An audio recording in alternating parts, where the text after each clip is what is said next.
Good morning guys! So ayan po ang background natin ang mayon. Yan, dito uli po yan sa may Kirangay. So ayan, morning walk tayo ngayon guys.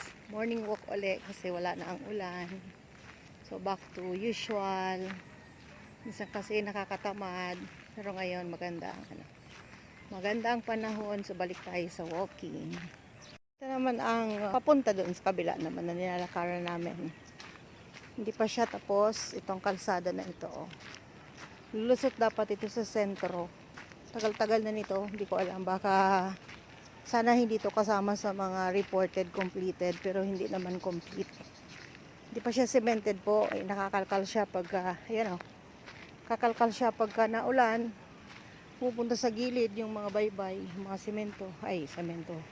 Sand. Ayan, baybay. Ayan. Tapos, yung sa kabila niya, ito yung dike. Yung flood control. Yan yung flood control project nila na in fairness, hindi pa nasisira at sana hindi masira. Sana inayos nila yung pagkagawa. Pero ito sana, access road, papunta ng sentro. Para ba hindi nadadaan dun sa pinakasentro niya. Para ba siya dun sa may may bago magtulay. Pero putol siya dyan sa unahan, hindi naman siya tapos. At hindi pa siya cemented po. So sana ayusin na, tapusin na po.